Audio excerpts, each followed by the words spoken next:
Welcome to a video where we explore productivity concepts in the Iceberg format. So if you're unfamiliar with the format, we're going to start at the very tippy top where we have well-known topics and we'll slowly venture deeper into the iceberg to discuss lesser-known concepts. Which layer of the iceberg are you at? And are you aware about the more effective layers that can be found towards the bottom of the iceberg? Let's find out. You know what I mean? If you want this, if you want bling bling, if you want to buy the jets, if you want to do work, that's how you get it. The first layer, this is like the most basic layer, and even if you're not aware of any productivity things, you'll definitely be aware about these things. First thing is general productivity tools, things such as to-do lists, calendars, and diaries. These are like the things that our parents will get in order to make us more productive, where we'd use them for like a week tops and then discard it and then we forget about it for the rest of the year. Motivational speakers and videos. We've all seen this one point and another, probably like of David Goggins or any successful entrepreneur talking about the hashtag rise and grind mindset. These are the videos that are like encouraging you to work harder and outwork everyone else. They're constantly filled with reminders that you're not working hard enough, and it's just quotations and snippets of interviews from successful people talking about how hard they worked in order to get success. These videos are great temporary motivation and inspiration. However, they don't give you the proper tools in order to have sustainable growth. So most people would take away from this that you just need to work hard and you'll be able to be successful. Discipline and motivation. I feel like people on this layer think that discipline and motivation is the recipe for success. It's easy to put the successful people on a pedestal and think that they're successful because of just these two traits. And because of that, people just disregard themselves and they think, I'm not going to be successful because I don't have enough discipline and motivation. However, as you go deeper into the iceberg, you realize this is only good for like getting started in activities. It's not the trait that you need to sustain in order to continue for long-term success. Morning routine videos. Morning routine videos. If you think that someone's got a morning routine down, you're just like, oh shit. They have their lives together and they're going to be really productive and super successful. However, when you start watching these types of morning routine videos on YouTube, they're like the really basic ones that almost feel like satire. Most of the time, they're just trying to sell you products and the idea that this is what you really need in order to be successful. If you don't have a morning routine, you're not going to be successful. Like if I say morning routine videos, you can already kind of guess what's going to be inside of it. Every morning, I wake up at 5 a.m., 5 seconds before the alarm goes off, because I have a perfect body and am able to tell exactly what time it is. After that, I get out of bed and start doing some morning exercises to ease into the day. From there, I do half an hour of meditation and think about how good my life is. After that, I journal for another 3 hours thinking about what I need to do for the day. And that's like a typical morning routine video. Right, stop that! Silly! Goal setting. People on the first layer think in order to be productive, you have to have an overarching why, which is fine. However, there are better methods that you can use. Utilizing habits and systems are the way to go, but you don't discover those until the third layer. So that's like the first level of the iceberg, where it's a very surface level view of productivity and how you get things done. And now we move on to the second layer.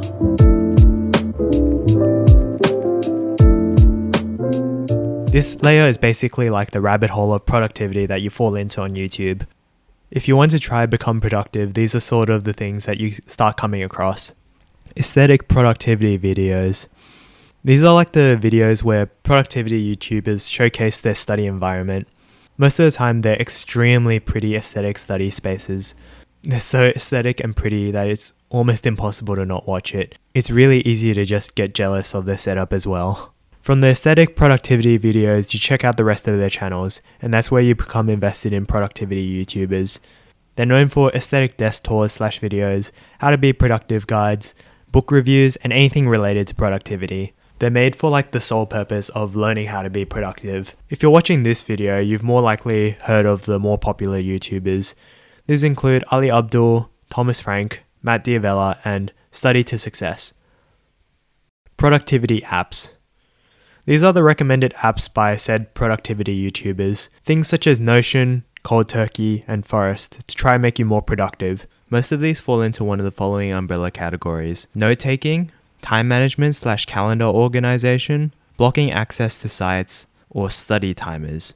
These are like training wheels to help you get started on productivity. Book reviews.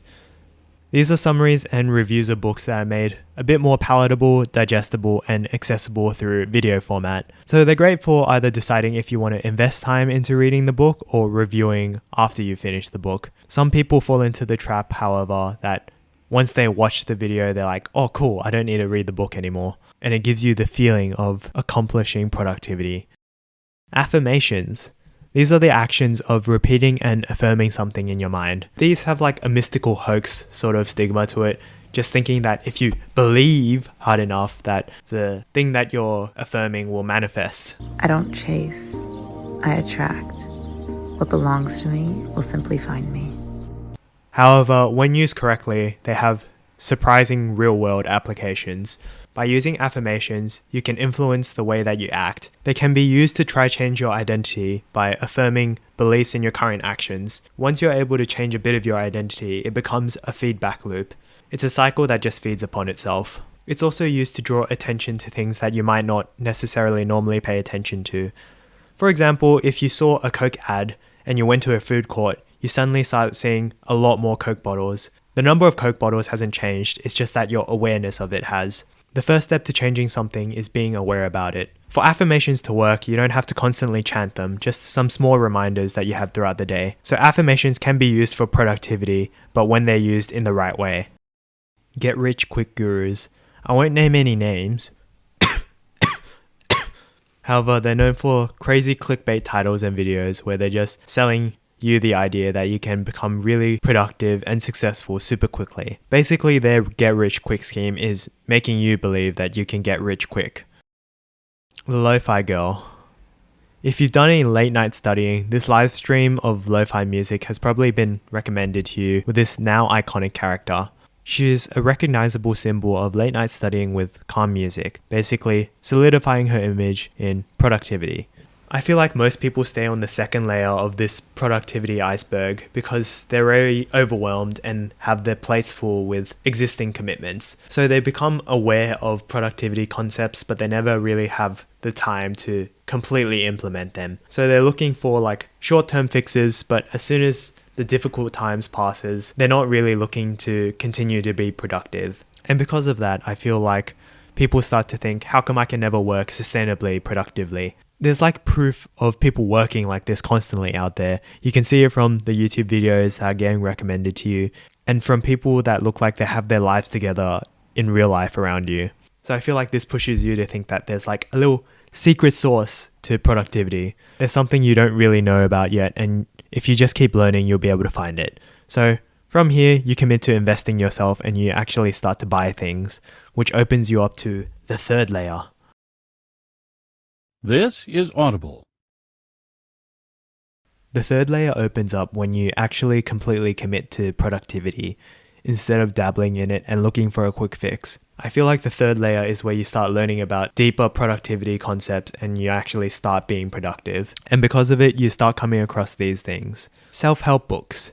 After all the book review videos, you finally decide to cave and you decide to pick a few up. After finishing the book, you get this feeling that you have gained a whole bunch of knowledge from just reading the book, and you just keep blitzing through these books in order to feel like you gain that knowledge again. They're really amazing, helpful books that you read, which you try to implement into your life, and you start thinking, where were these books all my life? Why didn't anyone tell me about these? So from there, you start looking at systems and automating tasks. You start putting systems in place so you make it so that you only need a little bit of maintenance in order to have a good peace of mind throughout the week. You start automating things such as your note-taking system, your calendar, your email inbox, and paying bills, things that can be automated. Systems may include batching, a routine, systemizing goals, meditation, and journaling, just to name a few. Through experimenting and adding these systems into your life, you start to understand how to implement good habits and remove bad ones.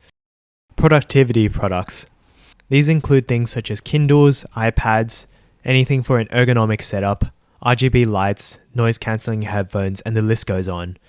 So you invest in these items thinking that they're going to make you more productive and improve your quality of life.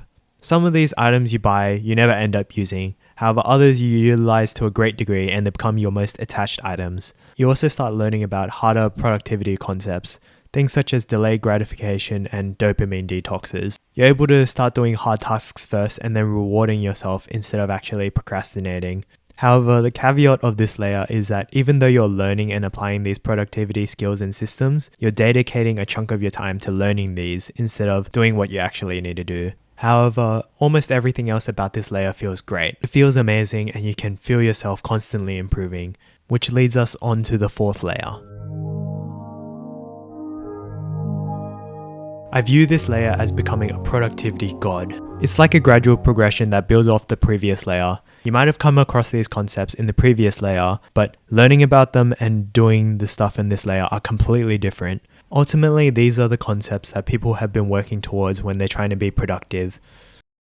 Deep work. When you're able to work to a deeper degree because you're devoid of distractions. When you're doing deep work, you're able to focus only on the task at hand and nothing else distracts you. The flow state. This is like a fleeting feeling that you get whenever you're being super productive. Everything else just kind of melts away and you get into the zone. The concept of time disappears and you just absorb yourself completely in the task. Deep work and the flow state normally go hand in hand, and the flow state is what you're trying to get out of deep work. Everything else in this layer comes as a byproduct of deep work and the flow state. Social media and games. On this layer, it feels like you no longer have the strong desires for these as you once did. You're able to come to terms that you don't need or even want to use them as much anymore. Basically, by going through these layers, you went from the monkey dopamine releases to just being calm. You're able to manage your time well and get much more work done comfortably. You start staying on course with your goals and tasks. Enjoying difficult work. After doing a bunch of deep work and getting into the flow state, you start enjoying the process. You genuinely start enjoying doing the harder things. Finding your true self. You get a grasp of what your true interests are when you get into the work. When you do all the tasks and work that you need, you start figuring out what you enjoy about the process. With this knowledge, you're able to build up a better idea of what you genuinely enjoy, and you can keep working towards it. Now, after hearing about all these things in this layer, you must think, this must be the last layer. You are dead wrong.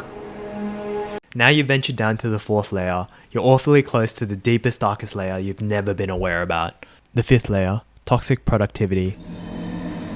I feel like not enough people address this issue. So you've become the most productive that you've ever been. Now what? After uncovering productivity, it becomes an addictive feeling that you just keep on chasing in order to try get tasks done because it feels good achieving something. However, ultimately, I feel like it takes a huge toll on your mental health. It's paradoxical because you wanted to become productive in order to have more time to relax. However, you no longer have the want to. There's always something that needs to be done, so you start chasing this dragon at the cost of what's important to you. Things such as spending time with your friends and family, self-care, and recharging your battery. You keep chasing the dragon for those things to fade away eventually. You stop to look around only to realize that you're stressed, overworked, and alone. That's probably the deepest, darkest layer of the iceberg as no one really talks about it. It's not a very prevalent topic that people talk about because most people are trying to be more productive rather than less. It's just something to be aware about so you don't fall into it. If you want to learn how to get to the fourth layer of productivity and not be scared of doing the hard work, in that case subscribe. Don't be scared of the work and go get it done.